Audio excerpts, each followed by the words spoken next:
అసలు మన పట్ల ఏంటి యేసుక్రీస్తు ప్రభువారి పట్ల తండ్రి అయిన దేవునికి ఉన్న నీతి ఏంటంటే ఏంటి సర్వమానవాళి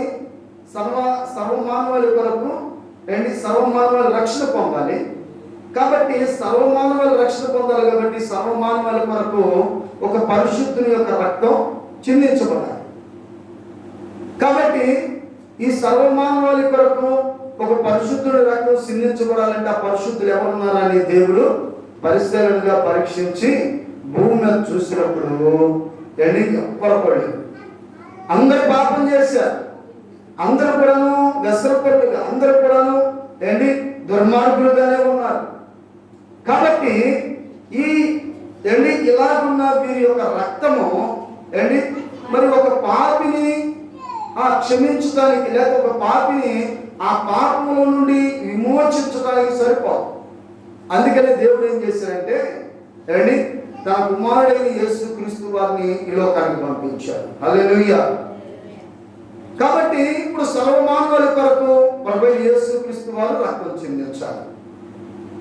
రక్తం చిందించడం అంటే సామాన్యమైన విషయమా? కాదు కదా. ఒక మనిషి మరి ఆ ఒకటి తక్కువ 40 దెబ్బలు లేకపోతే ఒక మనిషి కొరడా దెబ్బలు తింటాం, ఒక మనిషి ముళ్ళ కిరీటం పెట్టించుకోవటం, కాళ్ళకు చేతులకు చీలలు కొట్టించుకోవటం, ఇదంతా కూడా సామాన్యమైన విషయమా? ఇది భరించగలుగుతామా? భరించలేదు. కాబట్టి దీన్ని భరించాలంటే ఇప్పుడు ఏం చేయాలి? కాబట్టి అందుకని ఎక్కువగా ప్రార్థన చేయాలి. అందుకని యేసుక్రీస్తు ప్రభువు మరి 40 రోజులే ప్రార్థన చేసి తర్వాత కాముగా ఉన్నాడంటే లేదు. ఆయన 3.5 సంవత్సరాలు అంటే ఆయన బాప్టిజం తీసుకొని సువార్తను ప్రారంభించాడు. ఆయన సువార్తను ప్రారంభించిన నాటి నుండి ఆయన శిలువ మరణం పొందేంత వరకు కూడా 3.5 సంవత్సరాలు. ఈ 3.5 సంవత్సరాలు ఆయన సువార్తనే ప్రకటించాడా అంటే కాదు. సువార్తకు ముందు ఆయన ప్రార్థన చేశాడు. దేవుడికి స్తోత్రం, హల్లెలూయా. సువార్త ప్రకటించిన తర్వాత ప్రార్థన చేశాడు. కాబట్టి ప్రతి విషయంలో కూడాను ప్రార్థన. ఆ 40 రోజులే కాదండి, ఆ 40 రోజులే కాదు. కాబట్టి ప్రియ సోదరులారా, చాలా మంది ఏంటంటే ఈ 40 రోజులు మనకు శ్రమ దినాలు అనుకుంటారు. ఈ 40 రోజులు శ్రమ దినాలా? 40 రోజులు శ్రమ దినాలేనా? ప్రియ సోదరుడా, ఆయన ఎన్ని రోజులు శ్రమ పడ్డాడు? ఆయన 40 రోజులు శ్రమ పడ్డాడా? 40 రోజులైన శ్రమ పడినట్లుగా పరిశుద్ధ గ్రంథంలో ఉందా? 40 రోజులు కూడాను ఆయన కొరడా చేత కొట్టబడ్డాడు ఉందా? 40 రోజులు కూడాను ఆయన యొక్క రక్తాన్ని కార్చాడా? 40 రోజులు ఉపవాసం ఉన్నాడు ఆయన. చూడండి, పరిశుద్ధ గ్రంథమైన బైబిల్లో మనం చూసినట్లయితే మత్తయి సువార్త 4వ అధ్యాయము 2వ వచనం. మత్తయి సువార్త 4వ అధ్యాయము 2వ వచనం.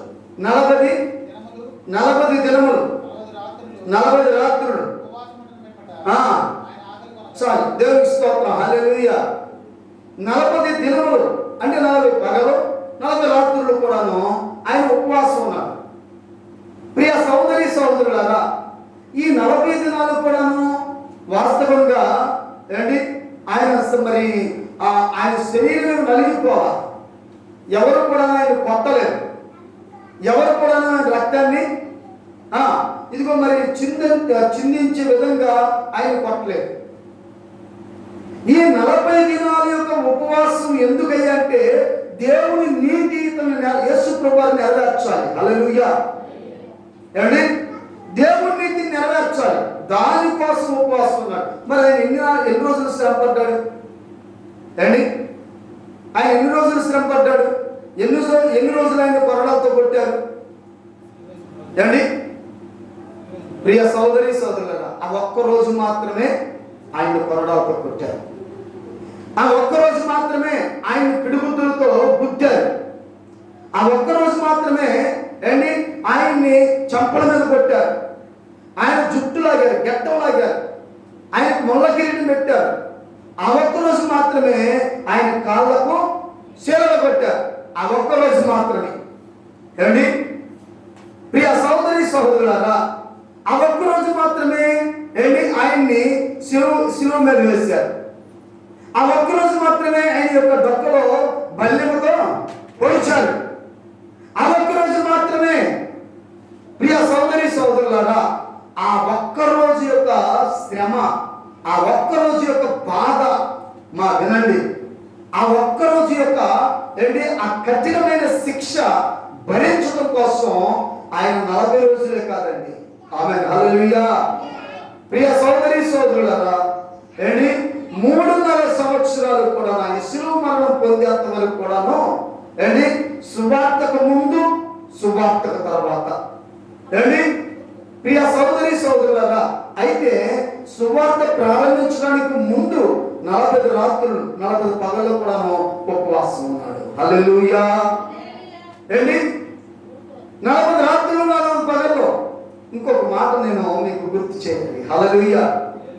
యేసుక్రీస్తు ప్రభువారు శిలువ మరణాన్ని అంటే యేసు ప్రభువారు అప్పగింపబడే రాత్రి ఆయన భోజనం చేశాడా చేయలేదా? అవును కదా, భోజనం చేశాడు ఆయన. ఏమండి భోజనమైన పిమ్మట ఏంటి ఆ తర్వాత ఆయన గెత్సేమనే తోటకు వెళ్ళాడు. ఆ తోటకు వెళ్ళి అక్కడ ఏంటి ఆయన ఎవరు ప్రార్థన చేస్తున్నాడంటే నిజంగా ఎంత ఆశ్చర్యకరమో తెలుసా? తండ్రి, ఈ గిన్నెను నా యొద్ద నుండి తొలగించు, అయినను నా ఇష్టం కాదు కానీ నీ చిత్తమే సిద్ధించును గాక. హల్లెలూయా. ఆ భారము భరించాలి.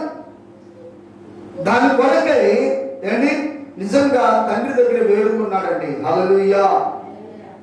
ప్రియ సహోదరి సహోదరులారా, దేవుని యొక్క మాటలు వినుచున్న వాళ్ళారా, కాబట్టి ఇది కూడా ఈ రోజు మనం ఏం చేస్తున్నామంటే ఏంటి యేసు ప్రభువుని తెలుసుకోకముందు మరి మనకు తెలియకుండానే యేసు ప్రభు వారికి సిలువ వేసేసాం.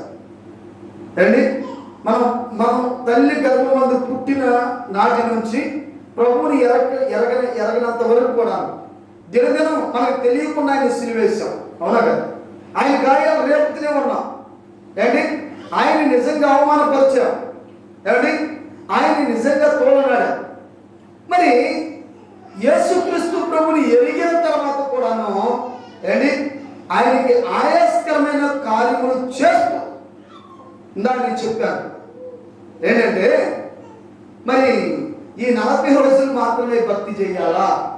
ఈ 40 రోజులే కొంతమంది దీక్ష చేస్తా ఉంటారు, జపమాలు వేసుకోవటం. చూడండి 40 రోజులే. మరి వాళ్ళ మొత్తం మీద నేను అనకూడదు కానీ వాళ్ళ పేర్లు ఎత్తకూడదు. మరి మొత్తం మీద వాళ్ళ కొంతమందికి వేసారో తెలియదు, నాకైతే తెలియదు కానీ ఏంటి చూడండి ఎంత దౌర్భాగ్యమైన స్థితి అంటే ఈ విధమైన కార్యము చేత నీవు ఏంటి ప్రభువుని సిలువేస్తూనే ఉన్నావు. ఏంటి ఆయనకి విరుద్ధమైన ఆలోచన చేస్తూ ఆయనకి విరుద్ధమైన కార్యములలో పాల్పంపులు పొందుతూ. ప్రియ సహోదరి సహోదరులారా, చూడండి ఇది ఎంత భయంకరమైన విగ్రహారాధన అంటే ఏంటి తెలుసుకోవాలి. ఇది ఒక విగ్రహారాధన అండి. ఏది ఈ 40 రోజులు జపమాలు వేసుకోవటం, ఈ 40 రోజులు ఏంటి నిజంగా పరిశుద్ధ గ్రంథంలో ఏంటి మనం ఆది కాండం నుంచి ప్రకటన గ్రంథం వరకు కూడాను ఏంటి ఇదిగో మీరు 40 రోజులు మాత్రమే ఇలా ఉండండి అని బైబిల్ గ్రంథంలో ఎక్కడైనా రాయబడిందా? ఏంటి లేదు. కానీ మనం ఎందుకు చేస్తామంటే ఇదిగో చేపించే వారి యొక్క స్వార్థం. ఏంటి లేదు కానీ మనం ఎందుకు అనుసరిస్తున్నాం అంటే ప్రియ సహోదరి సహోదరులారా ఏంటి ఇదిగో మరి దాన్ని అనుసరింపజేసే వారి యొక్క స్వార్థం దాని వెనకాల దాగి ఉంది. ఇవాళ మనం గమనించినట్లయితే అది కూడాను ఒక లాభసాధకమైన పనిగా ఇవాళ దైవజనులు బోధకులే దాన్ని సృష్టించారండి. అవునా? సంపాదన కొరకు ఇక ఈ రోజుని మానేసేయండి. ఈ 40 రోజుల తర్వాత 40 రోజుల తర్వాత ఇక తర్వాత చక్కగా అండి ఈ 40 రోజులు మాత్రం సీస పట్టుకోకూడదు, ఈ 40 రోజులు మాత్రం చికెన్ తినకూడదు, మటన్ తినకూడదు. ఉందా బైబిల్? ఉందా? ఈ 40 రోజులు తినకూడదు అని ఉందా? నువ్వు ఒకవేళ వెళ్ళి 7 వారాలు 3 వారాలు 40 రోజులు నేను నీసు తినకుండా ప్రార్థన చేసుకోవాలని ఆ తీర్మానం లేదు. ఈ 40 రోజుల్లో ఏంటి మరి ఈ రోజు నుండి యేసు ప్రభువు అంటే గుడ్ ఫ్రైడే ఆరాధన వరకు కూడాను చికెన్ తినకూడదా? ఉందా బైబిల్లో? ఏంటి ఇదిగో ఈ రోజు నుండి ఏంటి మరి ఈ యేసు ప్రభువు అంటే ఆ గుడ్ ఫ్రైడే ఆరాధన వరకు కూడాను మరి వివాహం చేసుకోకూడదని ఉందా? మన సహోదరుడు నన్ను అడుగుతున్నాడు, అన్నా ఈ 40 రోజుల్లో ఇల్లు మొదలు పెట్టొచ్చా?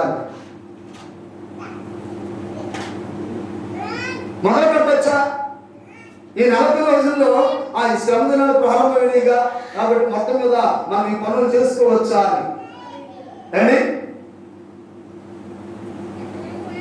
అడుగుతున్నప్పుడు నేను చెప్పాను, ఎక్కడైనా రాయబడిందా బైబిల్లో చేయకూడదని? ఆమేన్, హల్లెలూయా. అంటే వాస్తవంగా ఏంటంటే ప్రియ సోదరి సోదరులారా, ఏంటి ఇదిగో ఒక రకమైన సిద్ధాంతాలతో ఏంటి నిజంగా వాక్యానికి అనుకూలమైన సిద్ధాంతాలతో కాదు మన భక్తి కొనసాగట్లా. వాక్యానికి అనుకూలమైన సిద్ధాంతాలతో మన భక్తి మనం ముందుకెళ్ళట్లేదు. వాక్యములకు వ్యతిరేకమైన సిద్ధాంతాలతో ఏంటి ప్రియ సోదరి సోదరులారా. కాబట్టి ఇట్లాంటి వాటిని అనుసరించే వారు దేవుని యొక్క రాజ్యమును స్వతంత్రించుకోలేదు. అర్థమవుతుందా? హల్లెలూయా. ప్రియ సోదరి సహోదరుడా, చూడండి పరిశుద్ధ గ్రంథమైన బైబిల్లో మనం చూసినట్లయితే ద్వితీయోపదేశ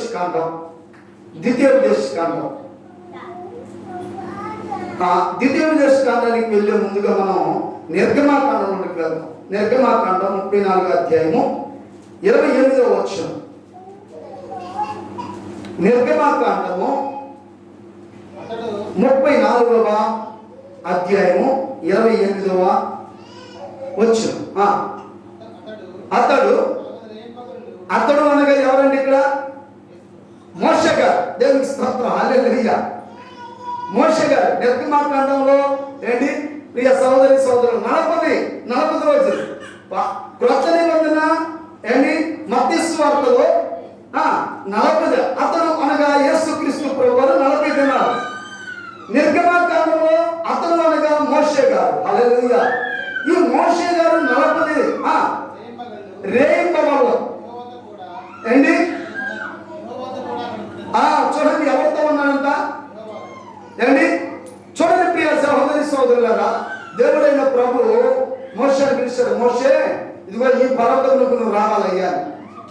సరే, మొత్తం మీద ఏంటి ఇశ్రాయేలు బాధ్యత అంతా కూడా ఎవరి మీద పెట్టాడంటే ఎవరి మీద పెట్టాడు? ఇశ్రాయేలు బాధ్యత అంతా కూడా మోషే ఎవరి మీద పెట్టాడు? అహరోను మీద పెట్టాడు. బాగా అర్థం చేసుకోండి. హల్లెలూయా. ఇశ్రాయేలు బాధ్యత అంటే దేవుడు మోషేని పిలుస్తున్నప్పుడు మోషే గారు ఏం చేశారంటే ఇశ్రాయేలు బాధ్యత ఇశ్రాయేలు అందరూ కూడా అహరోను చేతిలో పెట్టాడు. సరే, మొత్తం మీద ఇప్పుడు మోషే గారు ఏంటి దేవుడి పర్వతంలోకి వెళ్తున్నప్పుడు ఏంటి దేవుడు చెప్పాడు రమ్మని. సరే, అక్కడికి వెళ్ళాడు. అక్కడికి వెళ్ళిన తర్వాత 40 రేయింబవల్లో ఏంటి మోషే గారు దేవునితో గడిపాడంట. దేవునితో ఉన్నాడు ఆయన. హల్లెలూయా. అంటే ఈ 40 రేయింబవల్లో కూడాను మోషే గారు దేవుడితో ఉన్నాడు, దేవుడు మోషే గారితో ఉన్నాడు. హల్లెలూయా. ఈ 40 రాత్రులు 40 పగళ్ళు కూడా ప్రియ సోదరి సోదరులారా, ఎందుకు దేవుని దగ్గర గడిపాడంటే దేవుని యొక్క నీతి ఇశ్రాయేలు పట్ల ఉంది. ఏమండి? ఇశ్రాయేలు పట్ల ఉంటుంది దేవుని నీతి. ఏంటయ్యానంటే దేవుని యొక్క ఇదిగో మరి వాగ్దానపూర్వకమైన ఏంటి నిబంధన వాక్యమును వీళ్ళకి ఇవ్వాలి. ఎవరికి? ఇశ్రాయేలుకు. ఇశ్రాయేలుకి ఇవ్వాలి. కాబట్టి ఇశ్రాయేలు ఏంటి? ఆ దేవుని యొక్క నిబంధన వాక్యమును బట్టి నడుచుకోవాలి ఏంటి. కాబట్టి అందుకనే మోషే గారిని దేవుడు రమ్మన్నప్పుడు, ఆ నిబంధన వాక్యం ఇవ్వడానికి రమ్మన్నప్పుడు మోషే గారు వెళ్ళాడు. కాబట్టి ఆ ప్రభుత్వం 40 రాత్రులు 40 పగల్లో ఉన్నాడు.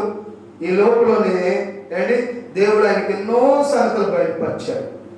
మోషే గారు అంటున్నాడు, దేవుడు అంటున్నాడు, బాబు నువ్వు తొందరగా వెళ్ళాలయ్యా, వెళ్ళిపోవాలి అని అంటే మోషే గారు వెళ్ళడానికి ఇష్టపడతా లేదు ఉంటాను. మోషే గారిని దేవుడు బలవంతంగా పంపించేశాడండి. సరే, ఎందుకు కిందకి రావాల్సి వచ్చిందంటే ఈ 40 దినాలు వాస్తవంగా అహరోను ఏం చేయాలి? మోషే వచ్చేంత కాలం దేవుడు రమ్మన్నాడు. కాబట్టి ఇశ్రాయేలు అన్నారు, ఇదిగో అహరోను మోషే గారు ఇక రాడయ్యా. మోషే గారు రాడు. ఎందుకంటే అదిగో ఆ పర్వతం సామాన్యమైన పర్వతమా, అది ఎలా ఉందో చూడు. కాబట్టి మోషే గారును ఏ అడవి మృగాలు తినేసి ఉంటాయి ఏంటి. కాబట్టి ఇక మోషే గారు రాడు. కాబట్టి ఈ 40 దినాలు ఏంటి మోషే గారు అక్కడ ఉన్నాడో లేడో మాకు తెలియదు. ఇక ఆయన రాడు. కాబట్టి మా కోసం నీవు ఏం తయారు చేయాలి? ఒక దూడను తయారు చేయి వేడుకున్నాను. అప్పుడు మోషే అహరోను వారికి ఏం చెప్పాలి? అబ్బాయి, ఇది మంచిది కాదు, పిలిచిన వాడు నమ్మదగిన వాడు. కాబట్టి ఆ నమ్మదగిన దేవుడు ఇగో ఆయన్ని మోషే గారిని ఆ క్రూర మృగాలకు అప్పచెప్తాడా? అప్పచెప్పడం. మీరెందుకు అవివేకంగా ఆలోచన చేస్తున్నారు? మీరెందుకు ఇలాంటి రకమైన ఉద్దేశాలు మీ మనసులో పెట్టుకున్నారు? కాబట్టి నేను మాత్రం మీరు చెప్పిన పనులు చేయను అని గట్టిగా వారికి బల్లగుద్దినట్లుగా చెప్పాలి. కానీ అక్కడ అహరోను నన్ను అన్నాడు ఏంటి. కాబట్టి అహరోను దేవుని యొక్క ఏంటి ఇదిగో ఖచ్చితంగా దేవుడు మరి మోషేని పిలిచాడు. కాబట్టి మోషేని ఏ పూర్వమృగం కూడా తినదయ్యా, ఆయన వస్తాడు అని చెప్పవలసిన ఆయన ఆ మాట చెప్పలేదు. ఇంతలోకే ఏంటి ప్రియ సోదరి సోదరులు వారందరూ కూడాను ఇదిగో మరి అహరోను మీద గట్టిగా లేచేసరికి వారందరూ కూడాను ఏంటి వారి పుణ్యాన్ని కూడా తీసిచ్చిన తర్వాత అదిగో ఆయన ఆ యొక్క ఏంటి ఆ పోత బొమ్మను తయారు చేశారు. దూడను తయారు చేశారు. ఇక చూడండి, ఈ పోత బొమ్మని ఇశ్రాయేలుకి ముందుగా పెట్టేశారు. ఇక ఈ బొమ్మ ముందవుతుంది, వాళ్ళ వెనకాల ఎగురుతున్నారు, చిందులేస్తున్నారు ఏంటి ఈ బొమ్మ వెనకాల. ఈ బొమ్మ ముందేమో సన్నాయిలు పోతున్నారు ఏంటి ఈ బొమ్మ వెనకాల మనుషులు వస్తున్నారు. ఇక చూడండి, వారికి ఇష్టం వచ్చినట్లుగా ప్రవర్తిస్తూ ఉన్నారు. అవునా కాదా? వారికి ఇష్టం వచ్చినట్లుగా వారు వ్యవహరిస్తూ ఉన్నారు. వారికి ఇష్టం వచ్చినట్లుగా వారు తందాలు ఆడుతున్నారు అండి. ప్రియ సహోదరి సహోదరులారా, ఈనాడు కూడా అంతే. ఇదిగో ఈ పని మనం చేయకూడదయ్యా అని చెప్పేవాళ్ళు లాభసాధకమైన పనుల కొరకు అండి ఈ 40 రోజులు మీరు దీక్ష చేయండి అయ్యా. ఏ శాస్త్రం అంటే మెడలో టవలం అండి అవి కూడా వాళ్ళే కొనుక్కొచ్చుకోవాలి. ఈ ఇశ్రాయేలు వాళ్ళ ముక్కులకి, చెవులకి, కాళ్ళకి, చేతులు కొన్నాయని తీసి ఇచ్చినట్లుగా అవి కూడా వాళ్ళే అన్ని తెచ్చుకోవాలి. ఇప్పుడు ఏం చేస్తారంటే మొత్తం మీద ఏంటి దాని మీద కొద్దిగా అలా ప్రార్థన చేసేసి మొత్తం మీద ఆ టవల మీద వేసేయటం. వాళ్ళు కొత్త బట్టలు వేసుకుని రాగానే ఆ టవల మీద వేయటం ఏంటి ఇచ్చి వేసిన తర్వాత ఏంటి ఇప్పుడు ఎంత వేసినందుకు ఎంత. చూడండి ప్రియ సోదరి సోదరులారా, ఈనాడు ఎవరికి ఇష్టం వచ్చినట్లుగా వారు ఆనాడు అహరోను కూడా చేసిన పని అదే. ఇశ్రాయేలు వారికి ఇష్టం వచ్చినట్లుగా వారు మాట్లాడుతున్నప్పుడు ఆ రోజున అహరోను ఏం చేయాలి? గట్టిగా వారికి చెప్పాలి. చెప్పవలసిన అహరోను చెప్పలేదు ఏంటి ప్రియ సోదరి సోదరులారా. ఇదిగో ఇదంతా కూడా దేవుడు చూస్తున్నాడు, కానీ మోషేకి తెలియదండి. మోషే మాత్రం దేవుడితో ఉన్నాడు. ఇదంతా దేవుడు చూస్తూ ఉన్నాడు. కింద ఏం జరుగుతుందో పర్వతం కింద పర్వతం కింద ఏం జరుగుతుందో దేవుడు చూస్తున్నాడు. అప్పుడు దేవుడైన ప్రభు మోషే గారిని ఇక అక్కడ ఉంచడానికి వీలు లేదని త్వరగా పంపించేశాడంట అండి. ప్రియ సహోదరి సహోదరులారా, అప్పుడు మోషే గారు చూడండి, మనం పరిశుద్ధ గ్రంథమైన బైబిల్లో మనం చూసినట్లయితే ద్వితీయోపదేశకాండం 9వ అధ్యాయం 9వ వచనాన్ని మరోసారి చూద్దాం. ఆ రాతి పలకలు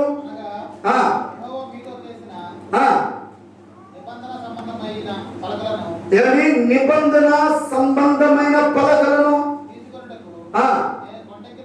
నేను కొండెక్కినప్పుడు ఏం మానుకున్నాడండి? దేవుని నీతిని నెరవేర్చడానికి ఏం మానుకున్నాడు? ఆమేన్ హల్లెలూయా. అన్నపానములు మాని ఆ కొండ మీద 40 పగళ్ళు 40 రాత్రులు ఉండెను. 2 రాతి పలకలను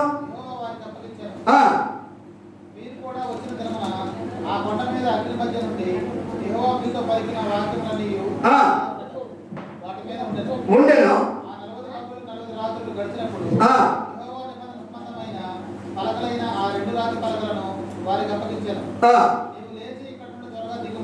నీవు లేచి త్వరగా ఇక్కడ నుండి దిగుము.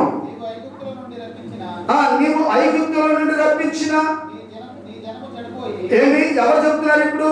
దేవుడైన ప్రభు మోషేతో చెప్తున్నాడు ఈ మాటలు.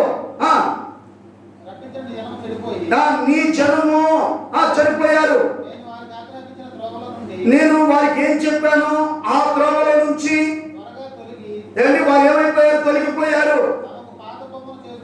ఏంటి వారు కోత బొమ్మను చేసుకుందామని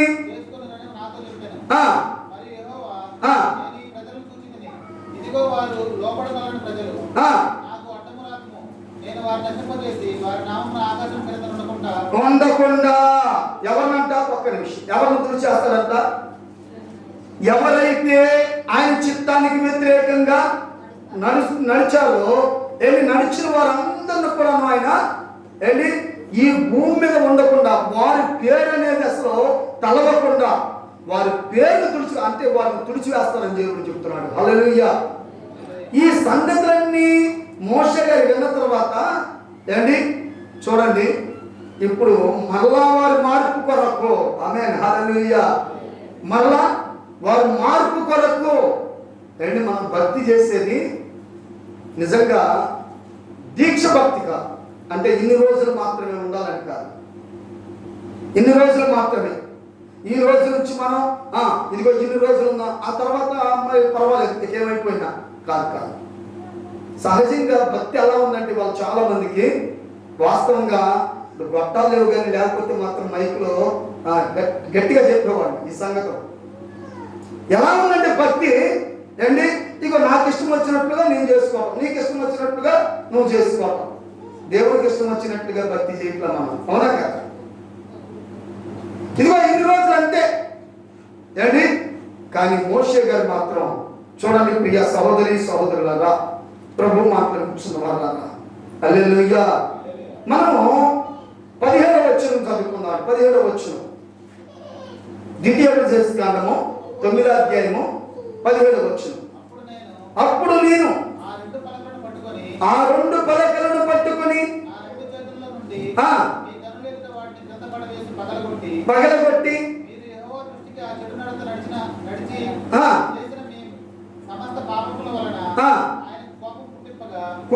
ఆయనకు కోపము పుట్టింపగా చూసి మునిపటి వలె అన్నపానములు మాని మళ్ళీ ఏం చేశాడు? ఆయన పలకల కోసం 40 రాత్రులు 40 పగలు ప్రభు దగ్గర కనిపెట్టాడు. ఆమేన్ హల్లెలూయా. హల్లెలూయా చెప్పండి. కాబట్టి ఇప్పుడు మరలా వీరు చేసిన దుర్మార్గమైన కార్యమును బట్టి మళ్ళీ ఏం చేస్తున్నాడు ఆయన? ఎందుకంటే దేవుడు అన్నాడు, ఇదిగో వాళ్ళు చేసిన ఈ క్రియను బట్టి, ఈ పనిని బట్టి నేను వారిని నశింపజేస్తాను, వాళ్ళ పేరు తుడిచివేస్తాను అంతే. కాబట్టి ఇప్పుడు వాళ్ళు అకాల మరణాలు చెందకుండా నిత్య నరకానికి వెళ్ళిపోకుండా ఏంటి వారు ఆ దేవుడిచ్చిన ఆయుష్కాలము చక్కగా అనుభవించాలని, వారు పరలోక రాజ్యానికి వెళ్ళాలని, అలానే వాగ్దాన భూమి అయిన ఆ కానానుకు వారు వెళ్ళాలని మోషే గారు మళ్ళా ఏం చేశాడండి? మళ్ళా ఆ మునుపటి వలే. ఆమేన్, హల్లెలూయా. ఇదండి భక్తి అంటే. ఏమండి ఇది దేవుడి నీతిని నెరవేర్చడం. ఇవాళ మన భక్తి ఎలా ఉంది? ఏమండి నిజంగా దేవుడికి విరుద్ధమైన కార్యములు చేస్తూనే ఉన్నాం. ఏంటి మనం చేస్తున్నాం, ఆ తర్వాత మనతో పాటు ఇంకొకరిని కూడా చేపిస్తున్నాం. ప్రియ సహోదరి సహోదరులారా, చూడండి, ఈ రోజున ఈ బుధవారం స్టార్ట్ అవ్వగానే సహజంగా ఈ రోజు నుంచి మాల వేసుకోవాలి. చాలా మంది యొక్క ఏంటి దుర్బుద్ధి సంబంధమైన ఆలోచనలు ఇవన్నీ కూడా వాక్యానికి అనుకూలమైన సంగతులు కాదు ఇవి. ఏంటి ఇదిగో కాళ్ళకు చెప్పులు ఉండకూడదు, మీరు మాంసం తినకూడదు, లేకపోతే ఇదిగో మీరు మరి ఇక ఈ 40 రోజులు కూడా ఎలా ఉండాలి ఈ 40 రోజులు మాత్రమే. ఇక ఆ తర్వాత చూడండి మళ్ళీ ఆ మాల తీసిన వెంటనే ఏంటి ఆ మాల తీసిన వెంటనే వేద తాగినట్లుగా తాగుతాడండి ఒక్కొక్కడు. మళ్ళీ వేద తాగినట్లుగా. ప్రియ సహోదరి సహోదరులారా, ఏంటి ఇదేనా భక్తి అంటే? ఇశ్రాయేలీయులు దేవుని నీతిని నెరవేర్చలేని భయంకరమైన దుర్మార్గమైన స్థితిలో ఉన్నప్పుడు ఏంటి మోషే గారు ఏం చేశాడు? మళ్ళా ఏంటి వారి కొరకు ప్రభు సన్నిధిలో సాగిరి పడ్డాడండి. మళ్ళా 40 రాత్రులు 40 పగలు వేడుకున్నాడు. అయ్యా ప్రభువా, నీ కోపం చల్లార్చుకో. హల్లెలూయా. నువ్వు చేస్తున్నావా? ఏంటి ఉందా? యేసుక్రీస్తు ప్రభు వారు కూడాను ఏంటి ఆయన బాప్తిస్మం తీసుకుని 40 రాత్రులు 40 పగలు కూడాను ఏంటి ఆయన ఆ అరణ్యంలోకి వెళ్ళి ఏంటి ఆ కొండ మీద ఆయన ప్రార్థన చేస్తూ ఉన్నాడు, తండ్రి నీతిని నెరవేర్చాలని. హల్లెలూయా. ఈ విధంగా ప్రార్థన చేస్తూనే ఉన్నాడు. ఎప్పటి వరకు అంటే సిలువ మీద ఏంటి ఆ మరణం పొందేంత వరకు కూడా. ఆమేన్, హల్లెలూయా. సిలువ మీద ఆయన మరణం పొందేంత వరకు కూడాను. యేసు ప్రభు నాకు తెలియగలుగుతానండి, ఈ 40 రోజులు ఆయన ఏంటి మరి భక్తి అంటే ఆ 40 రోజుల వరకు అన్నట్లుగా ఉండి ఆ తర్వాత ప్రార్థన చేయలేదా, లేక భక్తిని కొనసాగించలేదా?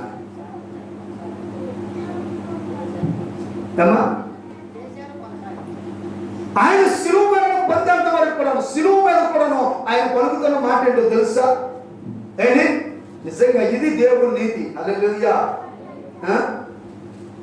దేవుని నీతి ఏంటి? ఆయన్ని కొట్టిన వారిని, తిట్టిన వారిని, ఏంటి ఆయన అవమానించిన వారిని, ఏంటి ఆయన నిన్ను కొట్టిన వారు ఎవరో ప్రవచించమని అపహాసించిన వారిని, వారందరి కొరకు కూడాను శిలువ మీద విజ్ఞాపన చేస్తున్నాడు. ఏమని చేస్తున్నాడు?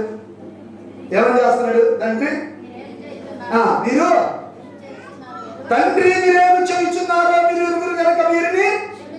దేవునికి స్తోత్రం. హల్లెలూయా.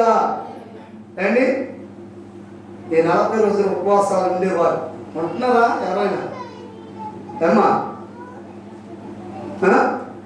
ఈ 40 రోజులు ఉంటున్నారా? ఈ 40 రోజులు మాత్రమే. అసలు ఇక చూసుకో, ఒకవేళ దీక్ష భక్తి అయితే ఈ 40 రోజులు మాత్రమే. ఇక ఇంట్లో భర్త ఒకవేళ ఏమన్నా సరే లోపల ఉంది, అసలు బయట మాత్రం అసలు లోపలే ఉంది, కానీ ఇదిగో బయటికి మాత్రం మొహంలో కూడా కనబడతా ఉంటుంది. దేవుని స్తోత్రం. హల్లెలూయా. లోపల ఉంది ఏంటి చెప్తానే ఉంటారు. హల్లెలూయా. ఏంటి లోపల ఉంది, మనసులో అనుకుంటారు ఆగు ఈ 40 రోజులైతే అప్పుడు చెప్తా. ఈ 40 రోజులైతే చెప్తా. ఈ 40 రోజులైన తర్వాత ఏంటి మొన్న ఏంటన్నారు, నేనేదో దీక్షలో ఉన్నాను కాబట్టి, ప్రార్థనలో ఉన్నాను కాబట్టి సరిపోయింది అంటే ఇప్పుడు దేంట్లో ఉన్నా, ఇప్పుడే దీక్షలో ఉన్నా ఏంటి? ఎంత అవమానం అండి దేవునికి, అవునా కదా? ఎంత అవమానము ప్రియ సహోదరి సహోదరులారా. అవమానకరమైన జీవితాన్ని ఏంటి నువ్వు జీవించాలని దేవుని యొక్క ఉద్దేశం కాదు. వాస్తవాన్ని గ్రహించాలి. ఏంటి ప్రియ సహోదరి సహోదరులారా, 40 రోజులు కాదండి, ఏంటి ఎన్ని రోజులైనా సరే దేవుని నీతిని నెరవేర్చడం కొరకే నీ బ్రతుకు కాలం అంతయు నీవు ప్రభువులో సాగిపోవాలి. హల్లెలూయా. చూడండి, మనము 1వ రాజుల గ్రంథము 19వ అధ్యాయము, ఏంటి 1వ రాజుల గ్రంథము 19వ అధ్యాయము. ఈ 19వ అధ్యాయంలో ఏంటి యెజ్బెల్ అనే ఒక రాణి కనపడతా ఉంది. ఎవరు? యెజ్బెల్. మరి ఆ భర్త ఆహాబు. సరే, మొత్తం మీద ఈ యెజ్బెల్ అనే రాణి ఏంటి ఆనాడున్న కొంతమంది ప్రవక్తలను చంపించింది. సరే, మొత్తం మీద ఇదిగో ఈ సంగతి ఇదిగో ఏలియా గారికి తెలిసింది, ప్రవక్తకి. ఈ ప్రవక్తకి తెలిసింది.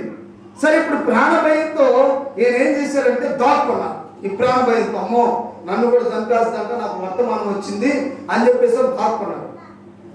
సరే, దాక్కున్నాక నిద్రపోతున్నాడు. నిద్రపోతుంటే దేవుడు తన దూతను పంపించాడు. విషయం చెప్తున్నాడు. ఇక ఎందుకు నువ్వు ఎక్కడ ఉన్నావు, ఏంటి సంగతి అంటే, అయ్యా ఇదయ్యా సంగతి, ఇదిగో ప్రాణభయంతో నేను దాక్కున్నాను. ఇదిగో ఇట్లా కాదు, నువ్వు ముందు లేచి ఇదిగో ఆహారం తినని చెప్పేసాను. అక్కడ దర్శనం నిద్ర మేలుకోగానే అక్కడ ఏంటి మరి ఒక అప్పం ఉంది, తర్వాత నీళ్లు ఉంటాయి. శుభ్రంగా అప్పం తిన్నాడు, నీళ్లు తాగాడు, మళ్ళీ పడుకున్నాడు. మళ్ళీ దేవుని దూత వచ్చింది. దేవుని దూత వచ్చి ఇప్పుడు ఎందుకు అలా చెప్తుంది, ఇదిగో నీ ముందు చాలా ప్రయాణం ఉంది, నువ్వు భయపడు లేకపోతే బాధల చేత నువ్వు ఇక్కడ ఉంటాం కదయ్యా అని చెప్పేసి, ఇదిగో నీ శక్తికి మించిన ప్రయాణం ఉందని.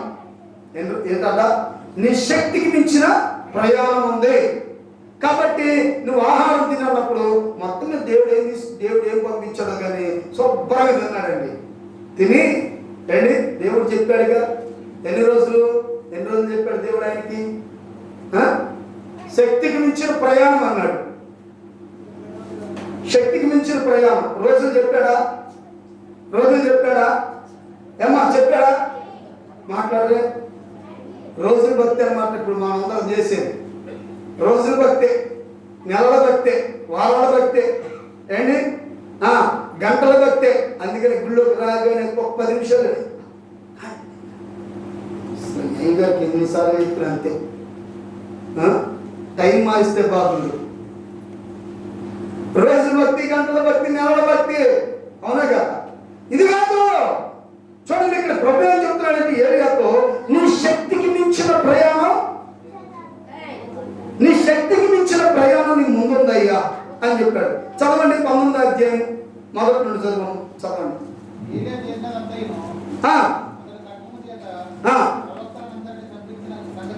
సంగతియును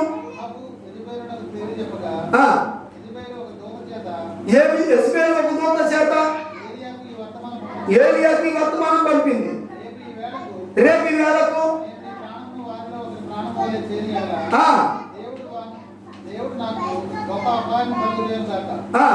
కాబట్టి అతడు ఈ సమాచారం తెలుసుకొని లేచి తన ప్రాణం కాపాడుకుంటే పోయి సంబంధమైన బేరక్షకు చేరి అక్కడ ఉండమని తన దాసులతో చెప్పి తాను ఒక దిన ప్రయాణము అరణ్యములోకి పోయి ఒక బదిలీ వృక్షం కింద కూర్చోండి ప్రాణభయముతో, యెహోవా నా పితరుల కంటే నేను ఎక్కువవాడును కాను. ప్రాణభయంతోనే వాళ్ళ చేతిలో చచ్చే కంటే నువ్వు నన్ను చంపే అని అడుగుతున్నాడు. ఎట్టవ దేవుడు చంపడగా నిద్రించుతుండగా ఒక దేవదూత వచ్చి అతన్ని ముట్టి నీవు లేచి భోజనం చేయమని చెప్పగా అతడు చూసినంతలో అతని తలుపు దగ్గర అతను చూసినంతలో అతని తలుపు దగ్గర నిప్పుల మీద కాల్చబడిన అప్పమును నేలపొట్టి కనబడిన కనుక అతడు భోజనం చేసి ఆ. తిరిగి పరుండెను. తిరుగు పండుకున్నాడు మరలా. అయితే యెహోవా దూత రెండవ మారు వచ్చి రెండోసారి వచ్చి అతన్ని అతను ముట్టి ముట్టి నీ శక్తికి మించిన నీ ప్రయాణం శక్తికి మించిన ప్రయాణము నీకు సిద్ధమై నీకు సిద్ధమై ఉన్నది. ఉంది. నీవు లేచి భోజనం నువ్వు లేచి చేయమని భోజనం చేయమని చెప్పినప్పుడు చెప్పినప్పుడు అతడు లేచి భోజనం చేసి అతను లేచి భోజనం చేసి ఆ భోజనపు బలము చేత ఆ భోజనపు బలము చేత తనకు రాత్రింపగళ్ళు ప్రయాణం చేసి ఏంటి 40 రాత్రింబవళ్ళు ప్రయాణము చేసి దేవుని పర్వతం అని పేరు పెట్టబడిన ఆ. దేవతలకు వచ్చి ఆ అతడు ఉన్న యొక్క గుమ్మలకు చేరి బస చేశాను. ఏంటి అక్కడ ఉన్న ఒక గృహలోనికి చేరి బస చేశారంట. 40 రోజులైనా అయిపోయిందా? అసలు దేవుడు ఏం చెప్పాడు? నీ శక్తికి మించిన ప్రయాణం ఉంది. నేను 40 రాత్రులు నాకు పగలో కూడా నడిచాను. వామ్మో నేను నడవలేను ఇక. ఏంటి వాయో నా వల్ల కాదు, నేను నడవలేను ఇక. కాబట్టి ఇప్పుడు మళ్ళీ ఏం చేశారంటే ఏంటి హోరేలోకి వచ్చి అక్కడ ఒక గృహం ఏంటి బస్ చేశారు. ఆ గృహంలో ఉన్నాడు.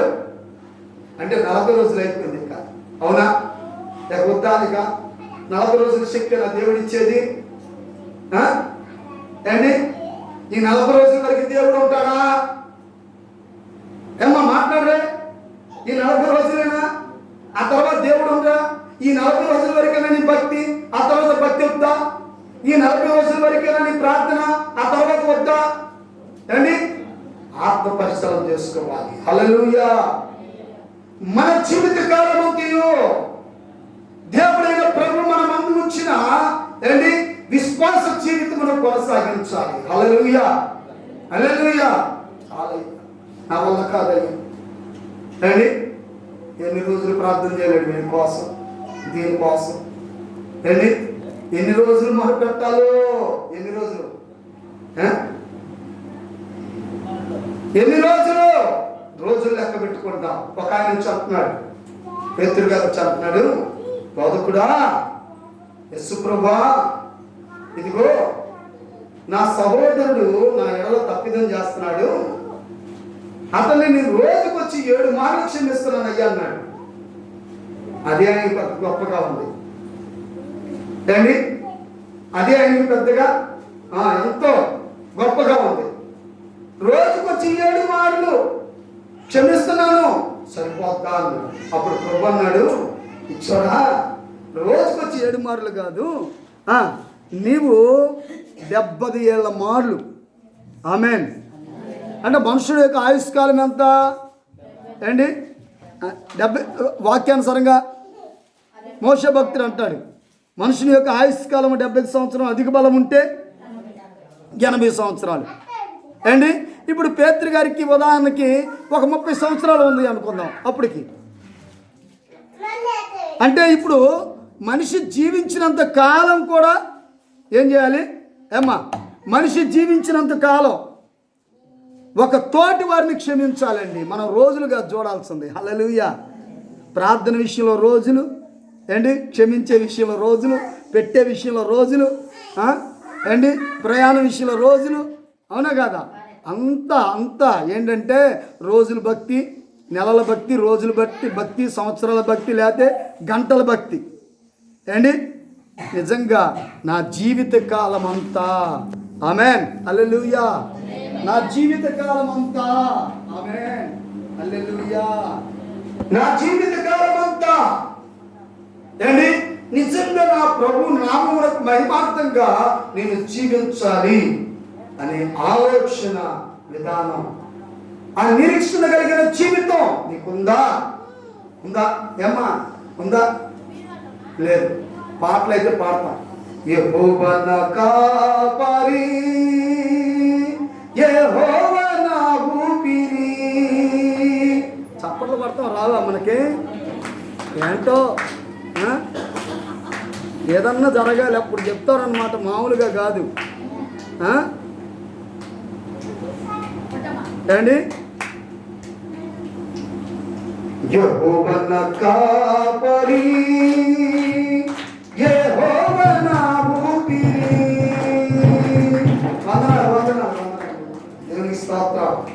ఆమేన్. చప్పట్లే పట్టండి. యెహోవా నా కాపరి, యెహోవా నా ఊపిరి, నాకు లేని లేదు. లోయలలో లోతులలో యెహోవా నా కాపరి, సముద్రములో సమరములో యెహోవా నా కాపరి, యెహోవా నా కాపరి. చిరకాలము నేను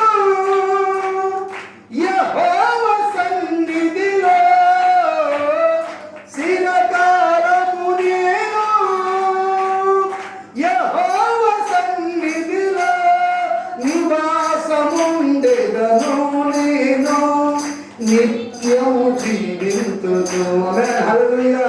ఎప్పుడంట భక్తులు అంటున్నాడు ఏంటి? చిరకాలం. ఆమేన్. భక్తి ఎప్పుడు వరకు చేయాలి? భక్తి ఎప్పుడు వరకు చేయాలి? ఏమా అసలు ఆ భక్తి మనలో ఉంటే పొద్దున మైక్ అనౌన్స్మెంట్ విన్నారా? వినపడిందా? వినపడలేదు మైక్. మైక్ అనౌన్స్మెంట్ వినపడిందా లేదా? మరి చెప్పలే, చేతులు ఎత్తండి. వినపడిందా? ఎంతమందికి వినపడింది మైక్ అనౌన్స్మెంట్? సరే, దేవునికి స్తోత్రం. హల్లెలూయా. సరే, మంచిది. దేవునికి స్తోత్రం కలుగుగా. ఎన్ని గంటలకి ప్రార్థనను అనౌన్స్మెంట్ చేశాం అమ్మా? మీరు ఎన్నింటికి వచ్చారు? అసలు నిజంగా నా భక్తి ఏంటి చూడండి. అదే ఇప్పుడు ఆమె గురించి ఆగా, ఇశ్రాయేలు కూడాను మోషన్ గురించి ఆగల, తోడ గురించి ఆగారు. తోడ తయారైన తర్వాత కొనసాగారు. దేవునికి స్తోత్రం. హల్లెలూయా. ఏంటి? ఆమేన్. హల్లెలూయా. చూడండి ప్రియ సోదరి సోదరులారా, నిజంగా నా దేవునితో నేను సహవాసం చేయాలనుకున్నప్పుడు ఏంటి ప్రియ సోదరి సోదరులారా, ఏంటి సమయోచితముగా దేవుడిని ఆరాధిస్తావు. హల్లెలూయా. రావటం లేటినే వెళ్తాం ఫాస్ట్. అవునా కదా? అసలు ప్రభు అట్లా వచ్చేసి అట్లా వెళ్ళిపోతే బాగుండు. ఎంతమంది వెళ్తారో ఎంతమంది ఉంటారో అప్పుడు తెలిసింది. వెళ్ళేవాడు మాత్రం చక్కగా hi bye bye tata see you అంటాడు. అసలు అది కూడా ఉండదు. ఏంటి ఇప్పుడన్నా బస్సు ఎక్కాలంటే మా చిన్నతనంలో నేను మా అమ్మమ్మ గారు ఊరు వెళ్తే మా తాతయ్య వాళ్ళు ఒక 5గురు ఉన్నారు. ఈ 5గురు తర్వాత మా అమ్మమ్మ వాళ్ళు ఉన్నవాళ్ళు అప్పుడు ఇద్దరే ఉన్నారు అనుకుంటా. 2-3 ఉన్నారు. అవునా? 2-3 ఉన్నారు. జయం వచ్చిందా? అవునా? ఏస్తా భార్య, అమ్మమ్మ, ఇంకెవరు? 3. మొత్తం మీద వీళ్ళు తర్వాత వీళ్ళకి పుట్టిన పిల్లలు అండి, తర్వాత మరి వాళ్ళకి పుట్టిన పిల్లలు మొత్తం మీద మా దగ్గరికి అంటే బస్ ఎక్కడానికి వచ్చారు. బస్ స్టాండ్కి అక్కడికి వచ్చిన తర్వాత మేము బస్ ఎక్కి వెళ్తుంటే మేము చూసుకో ఇప్పుడు కూడా అదేలే. అవునా కదా? కార్లు వెళ్తున్నా, ఆటోలు వెళ్తున్నా, బైకుల మీద వెళ్తున్నా. ఇదిగో అప్పటి పిల్ల కూడా ఏంటంటది, బాయ్ చెప్పు అంటే బాయ్ అంటది. అంతే. దేవునికి స్తోత్రం. హల్లెలూయా. ఏంటి ఇప్పుడు బాగానే ఉన్నది, బాయ్ అని చెప్పుకుంటాం. కానీ ప్రియ సోదరి సోదరులారా, ప్రభు వచ్చిన తర్వాత ఏంటి ఇదిగో ఇద్దరు కూడాను ఒకే మంచం మీద ఉంటారంట. అంటే ఒకే మంచం మీద ఎవరు ఉంటారు? ఇద్దరు భార్య భర్తలు ఉంటారు, లేకపోతే తండ్రి కొడుకులు ఉంటారు, ఏంటి తల్లి కూతురు ఉంటారు. ఇలాగా ఒక మంచం మీద ఇద్దరు ఉంటారు. ఆ ఇద్దరు ఒకళ్ళు ఎత్తపడతారు. ఎత్తబడి వెళ్ళిపోయేటప్పుడు జడబడిన వారిని చూసి వెళ్ళొస్తాను అంటారా? అది లేదు. ఏంటి అని ఒక్కసారికి ఏమి వెళ్ళాడు రెప్పబాటులో. ఆమేన్. ఇద్దరు తిరగలు విసురుతూ ఉంటారు. ఒకరు ఎత్తబడతారు, ఇంకొకరు అప్పుడు దాకా ఏంటి ఏ పప్పు పోతా ఉంటారు. తిప్పుతా ఉండదు, పోసేమో పోతా ఉంటుంది, ఎగేసేమో ఎగేస్తా ఉంటుంది. ఏంటి మొత్తం మీద ఒకళ్ళు ఏది తిప్పేది ఎట్టెళ్ళింది ఎక్కడికి వెళ్ళింది నువ్వు కోసే దగ్గర ఉన్నా కానీ తిరిగే దగ్గర లేవు. దేవునికి స్తోత్రం, హల్లెలూయా. ఎత్తబడింది అంతే, బాయి కూడా చెప్పేది లేదు. అవునా కాదు ప్రియ సహోదరి సహోదరులారా? అండి నిజంగా ప్రభు వస్తే ఎవరు ఎత్తబడతారో ఎవరు విడబడతారో అండి ఆత్మ పరిశీలన చేసుకోవాలి. మనకిష్టం వచ్చినట్లుగా మనం భక్తి చేస్తే, మనకిష్టం వచ్చినట్లుగా మనం ప్రార్థన చేస్తే, మనకిష్టం వచ్చినట్లుగా మనం సహవాసం చేస్తే, వినాలి అండి, మనకిష్టం వచ్చినట్లుగా మనము ఏంటి నడుచుకుంటే నిజంగా దేవుని యొక్క రాజ్యానికి మనం వెళ్ళాలి. 40 రోజులు ఉపవాస ప్రార్థన అయినా, 4 సంవత్సరాల ఉపవాస ప్రార్థన అయినా, 40 సంవత్సరాల ఉపవాస ప్రార్థన అయినా ఏంటి, లేకపోతే నీ జీవితకాలం అంతా నువ్వు చేస్తున్న ఉపవాస ప్రార్థన అయినా ఖచ్చితంగా నువ్వు పరలోక రాజ్యానికి వెళ్ళటానికి, దేవుని రాజ్యమును సంపాదించుకోవటానికి మాత్రమే నువ్వు భక్తి చేయాలి. ఆమేన్, హల్లెలూయా, హల్లెలూయా. మోషే గారిని చూసినట్లయితే 40 రాత్రులు 40 పగళ్ళు ఎక్కడ గడిపాడండి? దేవుడి దగ్గర గడిపాడు. ఏమండి, ఎందుకంటే దేవుడు వారికి ఆ ఇశ్రాయేలుకి ఇవ్వాల్సిన నిబంధన వాక్యములను వారికి ఇవ్వటానికి అండి, దేవుడు చెప్పిన నిబంధన వాక్యము మీరు ఇలా నడుచుకోవాలి అని ఆ మాటలను తేవటం కోసం వెళ్ళాడండి. 40 రోజులు 40 రాత్రులు 40 పగలు